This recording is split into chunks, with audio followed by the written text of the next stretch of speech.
Bonjour et bienvenue à cette nouvelle édition de Santé, Sciences et Développement, le magazine scientifique de SciDev.net en partenariat avec votre radio. Au micro, Sylvie Akousan.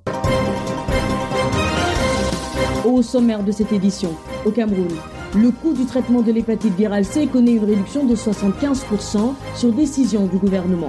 L'objectif annoncé, c'est l'amélioration de la prise en charge des personnes atteintes d'hépatite virale. Au Tchad, le gouvernement met en place un plan d'éradication du paludisme. La nouvelle stratégie adoptée par les autorités vise à attaquer le mal à la racine. Au Sénégal, l'Agence nationale de la CMU, la couverture maladie universelle, veut profiter de la campagne de commercialisation des récoltes pour lancer une opération de collecte de cotisations dans le monde rural ainsi qu'au sein du secteur informel. But de cette campagne, susciter une adhésion massive à la CMU.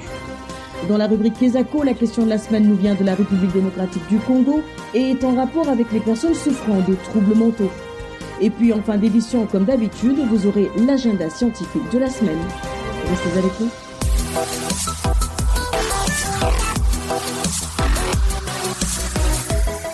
Au Cameroun, le gouvernement a décidé de réduire de 75% le coût du traitement contre l'hépatite C. Dans un communiqué publié récemment, le ministre de la Santé précise que la décision vise à améliorer la prise en charge des malades atteints d'hépatite virale. Cependant, des ONG et associations du domaine de la santé soutiennent que le ministre de tutelle a omis de préciser que le lot de médicaments en question est périmé. Les précisions de notre correspondante à Yaoundé, Béatrice Cazé. Les malades atteints d'hépatite virale C devront débourser 25 000 francs CFA au lieu de 100 000 francs CFA pour se procurer le protocole de traitement à base de sofosbuvir et velpastavir 400-100 mg.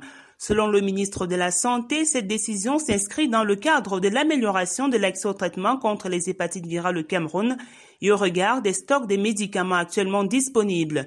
Seulement pour des ONG intervenant dans le domaine de la santé, le ministre Manaouda Malachi ne précise pas dans son communiqué que la date de péremption des médicaments en question est dépassée depuis le mois d'octobre 2020. Autre problème, les malades sous traitement doivent également faire face à une rupture de stock de ce lot de médicaments. En attendant un nouvel approvisionnement, certains professionnels de la santé estiment que ce lot de médicaments, bien que périmé, peut être administré dans des cas exceptionnels, notamment aux malades sous traitement qui se trouvent en difficulté à cause de la pénurie de ce médicament. Mais avant d'administrer le protocole à base de sofosbuvir et velpastavir, les centres de traitement agréés et les centres de dispensation devront obtenir au préalable le consentement écrit des patients qui acceptent de consommer ce protocole. Dans son communiqué, le ministre de la Santé précise que les autres protocoles de traitement de l'hépatite virale C restent inchangés. L'hépatite virale, qui est un problème de santé publique au Cameroun, tue environ 10 000 personnes chaque année dans le pays. Le Cameroun est d'ailleurs l'un des pays les plus touchés en Afrique et dans le monde, avec une prévalence de 8,3% pour l'hépatite virale B et 13% pour l'hépatite virale C. Béatrice Cazé, Yaoundé pour Santé, Sciences et Développement.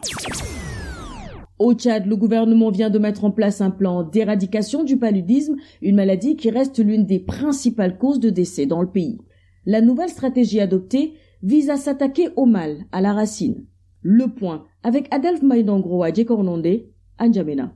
La nouvelle stratégie de lutte contre le paludisme adoptée par le gouvernement tchadien s'inscrit à la suite d'un plan national de lutte contre cette maladie élaboré en 2018. Cette nouvelle stratégie a été annoncée le 23 octobre dernier et elle vise à éradiquer le palu à la racine. Cela va se dérouler en plusieurs phases, explique Dr Didi Alisougoudi, secrétaire d'État à la santé et à la solidarité. Le PSN du Tchad pour la lutte contre le paludisme est un plan ambitieux qui doit d'abord s'atteler au contrôle du paludisme.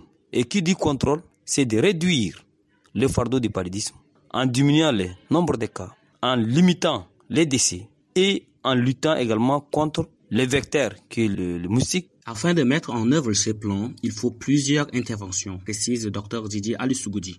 Il y a l'intervention qui consiste à lutter contre les vecteurs en distribuant des moustiquaires imprégnés à longue durée d'action. Il y a également la lutte contre les cas de paludisme. Donc, diagnostic et traitement, c'est la prise en charge. Il y a également des mesures pour protéger certaines populations vulnérables qui payent un lourd tribut. Il faut lutter contre les moustiques, les tuer par des moyens physiques, par des moyens biologiques Et il faut également protéger la personne en utilisant ce qu'on appelle la PID, la pulvérisation intradomiciliaire. On fait des badigeonnages dans les murs des maisons. Pendant 6 à 1 an, les moustiques qui entrent dans la maison meurent. Au Tchad, sur 943 040 tests de paludisme réalisés entre janvier et septembre 2020, 571 258 cas ont été confirmés, soit 60,5%. Avec 1280 décès dans tout le pays. S'ajoute à ce nombre près de 1 140 000 cas suspectés sur la base de signes cliniques, mais qui n'ont pas fait l'objet des tests. Autrement, le paludisme reste l'une des causes principales de la mortalité au Tchad. Adelph Mbaïna Ouronje Kornode, N'Djamena, pour Santé, Sciences et Développement. Au Sénégal, l'Agence nationale de la couverture maladie universelle veut mettre à profit la campagne de commercialisation des récoltes pour lancer une grande campagne de collecte de cotisations dans le monde rural, ainsi qu'au sein du secteur informel. L'objectif de cette opération est de sensibiliser les paysans et les acteurs du secteur non formel pour une adhésion massive à la CMU à travers les cotisations des mutuelles de santé. Didier Landau, notre correspondant à Dakar, nous en dit plus.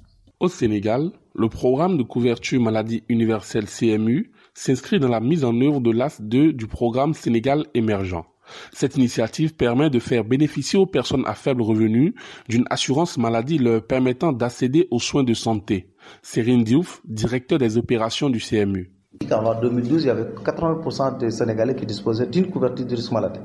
C'était des fonctionnaires, c'était des travailleurs du secteur privé. Mais quand vous prenez globalement la population sénégalaise, il y a peu de fonctionnaires et peu de travailleurs du secteur privé. Il fallait trouver un mécanisme d'assurance maladie qui permet de prendre en charge le secteur informel et le monde rural qui constituent l'essentiel de la population. C'est dans cette perspective maintenant que le Sénégal a lancé le programme de couverture maladie universelle en choisissant comme axe prioritaire la promotion des mutuelles de santé. Parce que ce sont des dispositifs de couverture maladie au niveau élémentaire, communautaire, qui permet vraiment de prendre en charge la préoccupation des populations en matière de santé. Le CMU compte profiter de la période de commercialisation des récoltes pour lancer une grande campagne de collecte de cotisations dans le monde rural ainsi qu'au sein du secteur informel. Demba Mamdiaye, président de l'Union nationale des mutuelles de santé communautaire du Sénégal. Au sortir de l'hivernage, ces populations ont suffisamment de récoltes. Il est facile de récupérer ces cotisations. La période donc elle est propice. Pendant cette période, si avec une sensibilisation bien menée, on parvient à occuper le territoire, il nous sera très facile de collecter beaucoup de cotisations.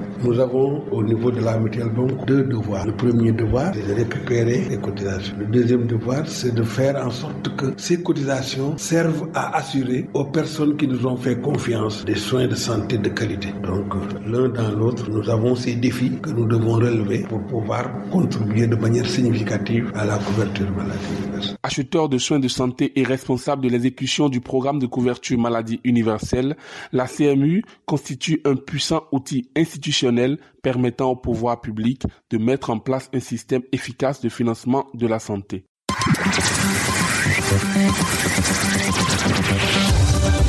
Kesako, qu'est-ce que c'est?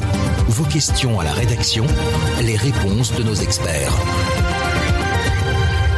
Pour la question de la semaine, nous sommes en RDC avec un auditeur qui s'intéresse aux maladies mentales. Nous l'écoutons.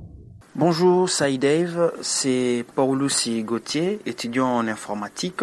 J'aimerais savoir pourquoi les fous sont résistants dans la maladie. Malgré qu'ils mangent du n'importe quoi, dans des caniveaux, dans des poubelles, ils ne tombent jamais malades. Et aussi, si c'est vrai qu'ils ont 2 ou 3 dents de plus que nous. Si c'est vrai aussi qu'ils développent des nerfs solides par rapport aux gens normaux comme moi. Cap sur Kinshasa où nous retrouvons notre correspondant Bertrand Mayumbu. Bonjour Bertrand. Bonjour à tous, bonjour Sylvie. Alors pour répondre à la préoccupation de l'auditeur, vous vous êtes référé à un psychiatre. Je crois bien qu'avant de répondre à la préoccupation de notre auditeur, il vaut mieux d'abord connaître ce que c'est la folie. Alors la folie désigne plus souvent des comportements jugés et qualifiés d'anormaux selon le contexte, les époques et le milieu. Elle peut désigner la perte de la raison ou le sens commun, en tout cas le contraire de la sagesse ou plutôt une forme d'idiotie. Tout de suite, place au docteur Kayemba Ilunga, neuropsychiatre à l'université de Kinshasa. Les gens disent toujours que les fous sont résistants à beaucoup de maladies. Mais il n'y a pas une étude, il n'y a pas des gens qui suivent ces fous-là pendant un certain moment pour voir si ces fous ont présenté la fièvre ou pas. Mais qu'à cela ne tienne, les fous résistent. Ils ont développé une résistance qu'on appelle l'immunité selon Rapoport-Libering, à telle enseigne que les fous sont habitués à manger des histoires sales, ils sont habitués à dormir dehors, ils sont habitués à affronter les changements des intempéries, ce qui fait que ils sont résistants, ils ont développé sur le plan hormonal, immunitaire, ils ont développé une résistance contre certaines maladies. Alors nous, qui ne sommes pas habitués à manger cela, une fois que nous mangeons, nous serons malades parce que nous n'avons pas encore développé les anticorps dirigés contre ces antigènes-là. Parce que s'il est malade, qui saura que ce fou est malade de telle maladie, par exemple? S'il fait la diarrhée, qui saura qu'il fait la diarrhée? S'il fait la fièvre, qui saura que ce fou fait la fièvre? Les fous, sur le plan organiques ou constitutionnels ne sont pas différents de nous. Donc, tout un chacun de nous peut à un certain moment présenter un trouble de comportement. Donc, le fait de présenter un trouble de comportement suite à une situation de la vie ou suite à des antécédents familiaux, quelqu'un qui a des antécédents de la maladie mentale dans la famille peut présenter un trouble de comportement.